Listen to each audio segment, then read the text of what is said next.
everyone, thanks for joining me for this tutorial. We are looking at how to edit an invitation template. Specifically, we will be using the Bell Measure DIY template bundle from the Sage collection, and we'll be using the invitation design out of that bundle. So as you can see here, I have got open on my screen the download document. So when you purchase a Bell Measure bundle, you get a PDF with links to the design files. So you don't get the actual design files themselves because they actually live on Canva. So this makes it really, really easy for you to edit them and get what you need out of them. Download, etc. So yeah, we make that really simple for you by putting all of the links in this download document. So you'll see here we've got a whole bunch of different little thumbnails with the links underneath. So all of the words and all of the images themselves are actually links. And yeah, you can just go through, you can pick the items that you want for your event and access those designs instantly. So today we are editing the invitation. So we'll just click on that to open it up. When you land on this page, just click through and open up the template. And you'll see here we have got our design. Now, the very, very first thing that I want you to do is duplicate the page. So I always say this when you are editing a template, make sure that you duplicate the page so that if you want to revert or start over or pull something from the original design once you're, in the midst of designing, that it's right there. You don't have to go back to the download document. It's just like directly underneath the design. So to duplicate this page, all you do is come up to this little menu here that's just sort of hovering above the canvas. There's a lock. We don't worry about that. And then there's this little one here that's like 2 pages and a plus sign. That's your duplicate page. So we're going to hit that.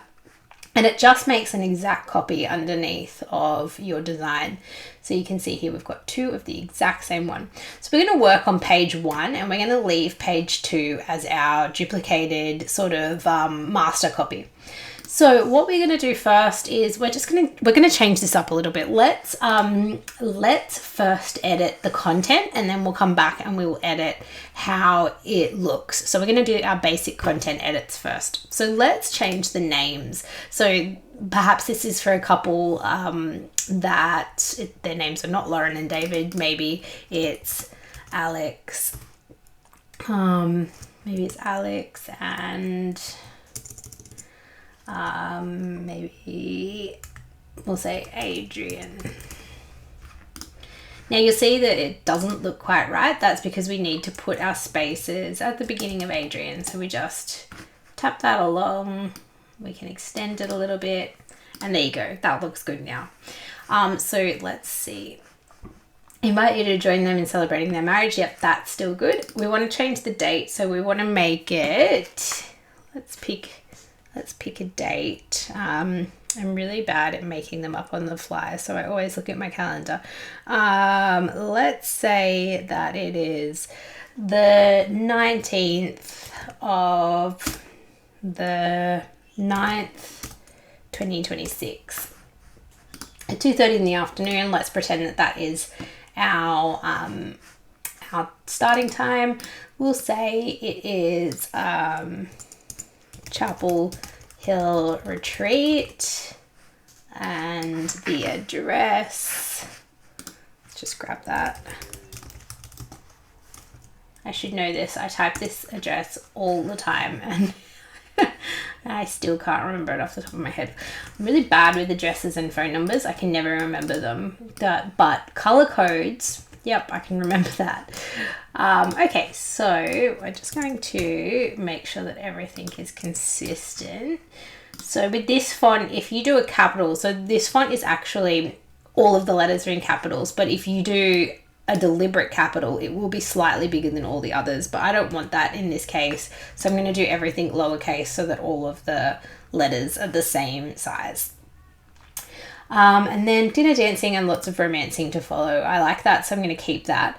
And so content wise, this template has now been edited, but we want to change the look of it a little bit. We want to change the colors and yeah, we want to change the color of the fonts and we want to change the color of the background. So let's say that the green background is not our style, it's not what we want. So we want to actually just make it white.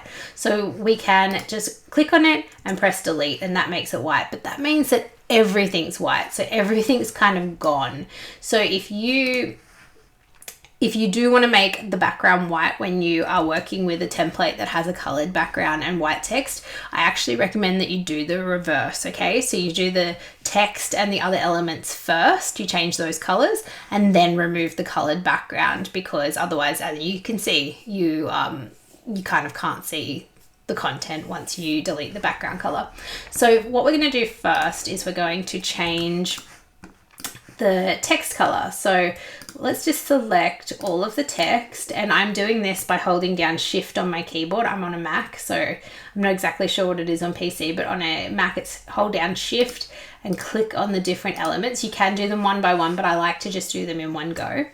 And then you come over here to text color, this little A with the color bar underneath, and we just pick a new color. So for this one, I'm actually going to do a custom color code. So you could just select a color from your default color menu, but I know that I want a particular type of gray. So I am going to go to this color wheel here that has the nice little rainbow color around the outside and the plus.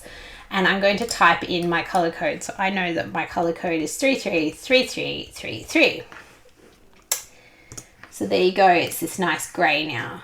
Now I also want to change these white lines because they are white as well. So when I remove the background color, those will disappear. So I'm going to click on both of those and come over here. So now it's a bit hard to see because it's white on white, but it's a color circle over here. So we're going to click on that, and we're also going to change that to our gray. So because I've already entered the color code, now it's showing up here, and these are the colors that are being used in our current document. So it's easy to get the same color for multiple different elements. So I'm going to click on that, and it's going to make my lines gray, which is just perfect. So now that we've done all of that, we can remove the background color. So we just click on it, and just a quick side note, if I was going to change the color of this background, I would just click on it, come back over here, just like we did with the other elements, and I'd pick a new color. But because I just want to remove it, I'm just going to click on it and go delete. And there you go. We've got a completely different look now. So we've got that white background with gray text instead of the sage green with white text. So yeah, that's just a really quick and easy edit for the Sage Collection invitation, and that works across any of our templates in any of our collections. So it's the same principles that you would apply. Now, if you're happy with it and you are ready to download for printing, you want to come over here to share and come down to download. Then there's this Dropbox, a file type Dropbox. We want to click on that and we select PDF for print. And this is just the best file type for printing. So we'll click on that.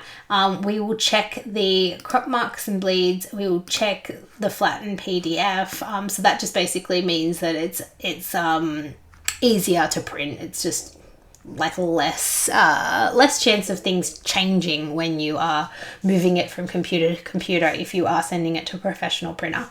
Now, if you have Canva Pro, you would want to actually change the color profile to CMYK. It is just a little bit better for professional printing, especially if you have color. But if you are just printing at home, or if you are printing at the local print shop and you only have Canva free, that is totally fine. You just want to go with RGB. Now you'll see here that it says select pages, all pages 2. That's because we've actually got 2 pages to this document. So we don't want to print the original design, which was our duplicate page. So you can delete that page, or you can just deselect it here so that you've only got your new design selected. But yeah, you can do it either way, that's fine. And then you just go download, and from there you can print it at home. You can take it to your local print shop. You can upgrade with us for print support, where we get it printed for you. If that's something you're interested in, please let me know. Just reach out to hello@bellmeasure.com and I will help you. Yeah, but thanks so much for joining me for this tutorial. Hopefully that helps you to make those really quick and easy edits to our templates and really make them your own and make them work for your event and for your wedding or event style. So thanks for joining me. If you liked this video, don't forget to give it a like and a thumbs up, and please check the rest of our videos for more tutorials on how to use our DIY templates. Thanks.